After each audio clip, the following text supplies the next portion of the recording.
is a major weirdo. Major. Hi guys, so today we're going to be talking about Alexander PICHUSHKIN, aka the chessboard killer. The chessboard killer. Sounds very sophisticated, like some bougie serial killer. To keep account of his victims on a chessboard. So you know how like a chessboard has 64 like squares on it?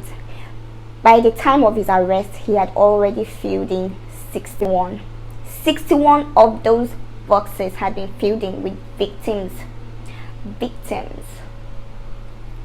like dead people. He like kept a victims log on each square on his chessboard. He is Alexander PICHUSHKIN. Alexander PICHUSHKIN was born in April 9th of 1957. He grew up in Metishi, Moscow, you know what, whatever, with his mother Natasha and his half younger sister Katya. His father left the picture when Alexander was just a year old. So like throughout their life, they literally just lived in this apartment complex. The apartment was like a 6-minute walk to Bitsevsky Park. You know, it's like a park where children go to play, people just go to chill, you know, now like a park, like a leisure park, yeah.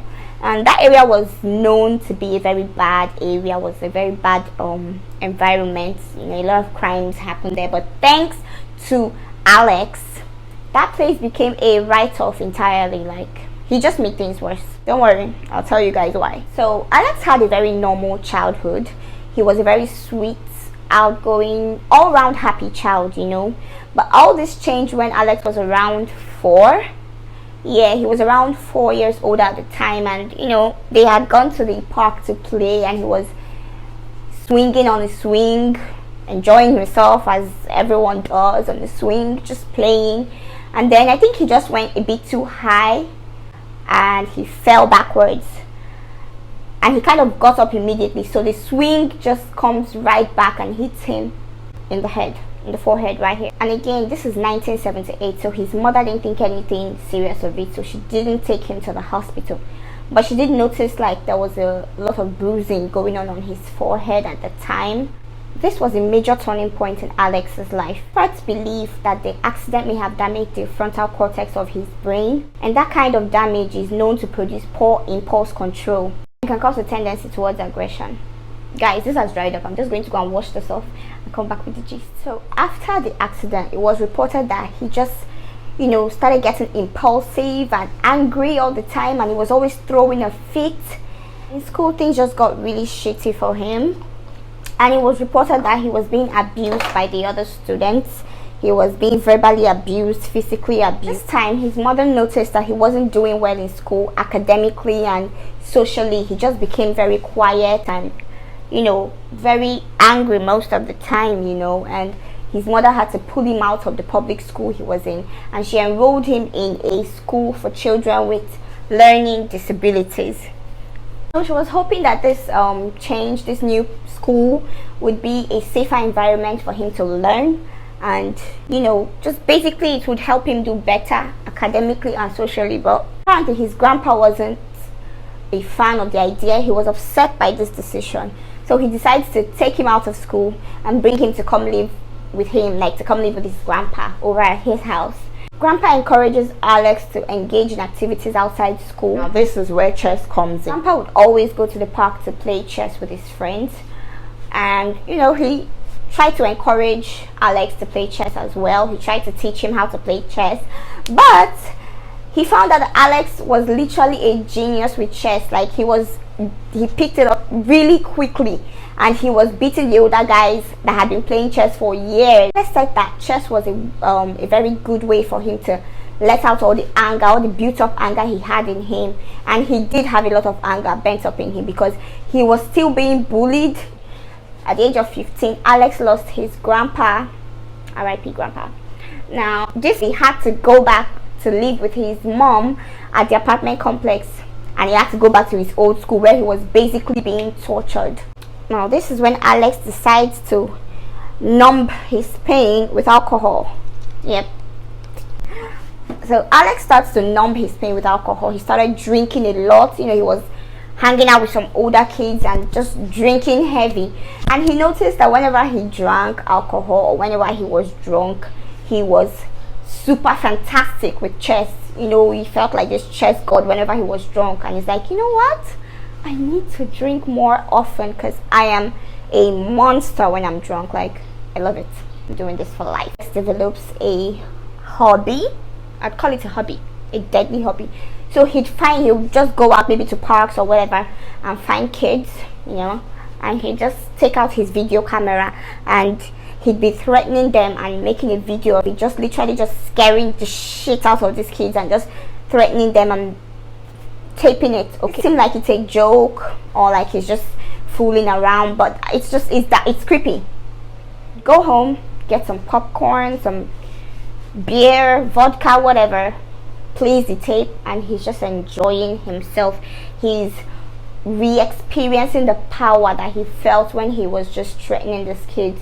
By 1992, these tapes weren't doing it for him anymore. He decides, you know what, I'd like to kill somebody. I would love to kill someone. I would love to kill someone. That's what Alex thinks in his head. In July 27, 1992, Alex is in college at this time. So, you know, he has this friend, his classmate as well, his friend. Obviously, they must be pretty close. So he calls him up. He tells him, look, dude, I'd like to go on a killing spree. And what does this guy say? The guy's name is Mikhail. So he tells Mikhail, you know what, dude, I'd like to go on a killing spree. I just want to kill people. And Mikhail was like, yeah, dude, let's do this. Let's go out and just fuck shit up, kill people. You know, they're walking down the streets, looking around, strolling to the park, just looking around, looking for some very obvious victims, you know. And then Alex notices that Mikhail is not serious about this mission. He seems to be taking it as a joke. He doesn't understand how serious and how deep it meant to him. And Alex just decides, you know what, I'm going to kill Mikhail. And he kills his friend, dumps his body in the sewage area of the park, and leaves, goes back home.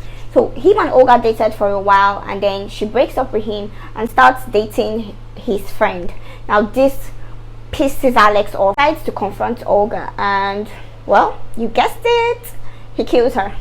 Now in these two murders, Mikhail's murder and Olga's murder, he was questioned by the police. I think this kind of spooked him off. He got a bit scared and he just laid low for 9 good years. 9 freaking years. He just decides, okay, you know what, I'm just going to lay low and keep it cool. Fast forward to 2001.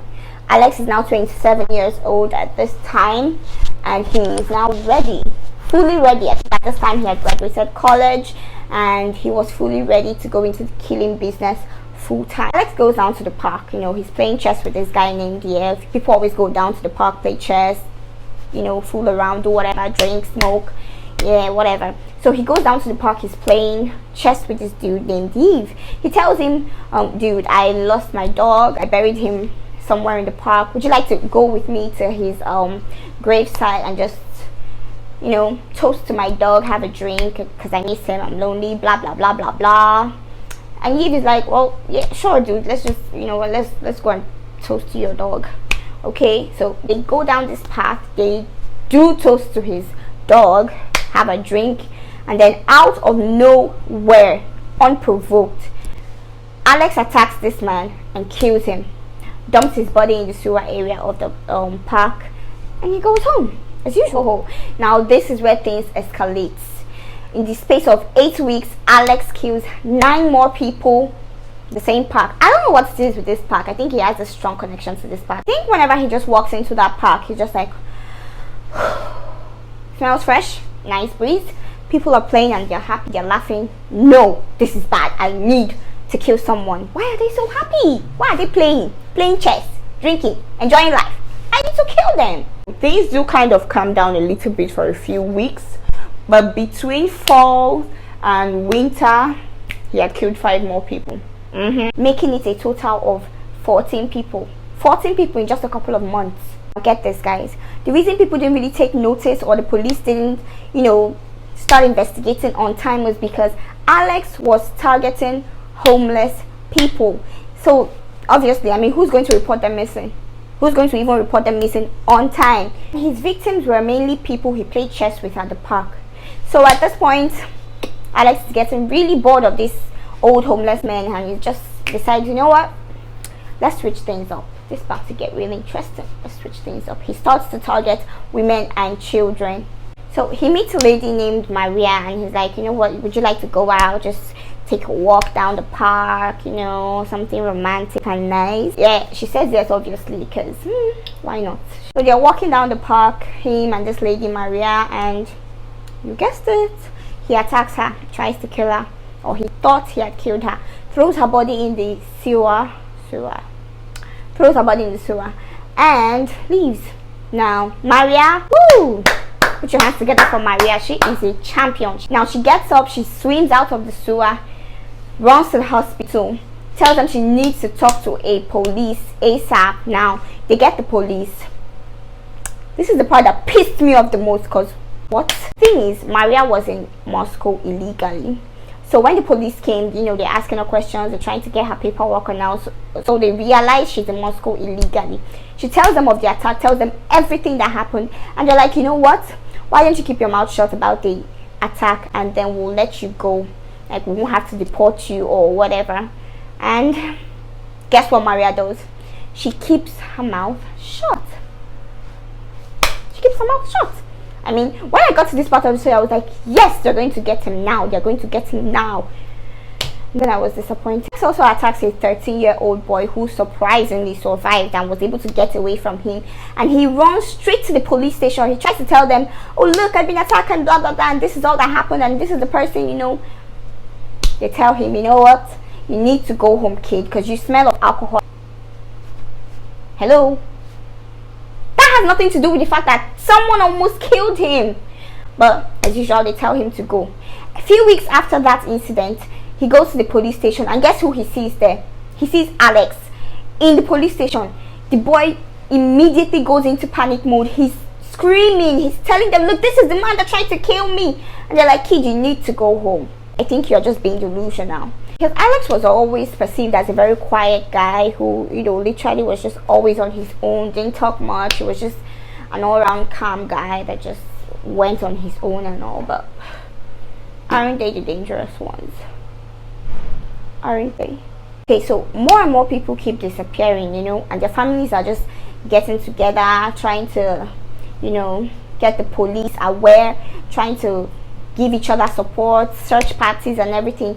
And they realize that about 10 of the victims, the missing persons, lived in the same apartment complex. You know, so everyone in the complex is just panicking. They're losing their shit. They're like, oh my god, I think we are the targets. Mid 2005, Alex's victims were now up to 40 people. 40 people dead. At this point, Alex is already getting really bored. I mean, he doesn't even try to hide the bodies anymore. He just leaves them out in the open, like, catch me already. I think he was just screaming to be caught already, like, hello, I'm right here. Somebody please catch me. On the 13th of June 2006, Alex would kill his last victim.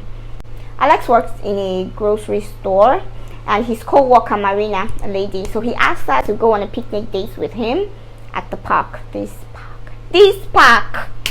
So before Marina leaves home, she writes a note telling her family that she'll be going on a lunch picnic with Alex, her co-worker, and then she writes down his number. I mean, this girl is heaven sent. She's amazing. So somewhere along the lunch date, she tells Alex this. She tells him that she did write his name and his phone number on a note to her family, because, you know, she had to let them know where she was going. And this just freaks Alex out. He's like, fuck, okay, should I let her go? Should I kill her? What do I do? And he's like, you know what, I'm still going to kill Marina. And he goes ahead and does just that. He kills her. Poor girl. Now, when Marina didn't come home that night, her family got worried and upset, so they went to the police. They took his phone number. They literally just took the note to the police. So yeah, the police had his name and his phone number. So the police are doing a little digging here and there, and then they see a footage of Alex and Marina walking down the subway, and then they pick up the phone. Why are you even picking up the phone to call him? Are you trying to let him, hey, look, we're on to you. You need to run, escape. We don't want to hurt you. Why are you calling him? Hello. They pick up the phone and they're like, hey, man, have you seen your co-worker, Marina? He's like, oh, no, I haven't seen her in months. They're like, okay, man. Okay, that's fine. And they hang up. Now, it takes them another 2 days. 2 days to go and pick him up. 2 days to have him arrested. Why was there so much wait? If he wanted to escape, he would have escaped. But the thing is, this dude wasn't trying to run. I think he's been wanting to be caught a long time ago. Now, when Alex was in custody, they showed him the footage of him and Marina walking together down the subway. And boy, oh boy, Alex starts to sing in many languages. He started to call names. He just talked, man. He literally was bragging to the police. He told them, you didn't catch me, I caught myself, so don't take credit for it, okay? Write that down. I caught myself. Don't let the police take credit for it. Like, his trial lasted only 46 days. He was kept in a glass box throughout the trial for his own safety, because obviously families and relatives of the victims would obviously want to just rip him apart. In the trial, he literally bragged about the murders, and he insisted he be charged with 62 of the murders. According to him, he deserves the title of 62 victims. I mean, how arrogant could this motherfucker be? But eventually he was convicted of 42 murders and 3 attempted murders, and he was sentenced to life in prison. I don't think that's a fair punishment. I think he should have been given the death penalty, but it's the justice system. And he says he killed 62 people. Why are you people? Because probably they only found evidence for the 42, and you know what? The justice system can be fucked up sometimes. So guys, that is the awful and weird story of Alexander Pichushkin, aka the chessboard killer. It just sounds so, I don't know, bougie, sophisticated. The chessboard killer. Chessboard killer. DJ chessboard killer in the building. So guys, as usual, I always have so much fun making these videos, and yes, I couldn't even get dressed to make this one because my amebo mouth no grimy. So guys, if you're a lover of anything beauty, makeup, skincare, and true crime story, this is the channel you should be subscribed to. So don't forget to click the like button below and the subscribe button below. I love you guys.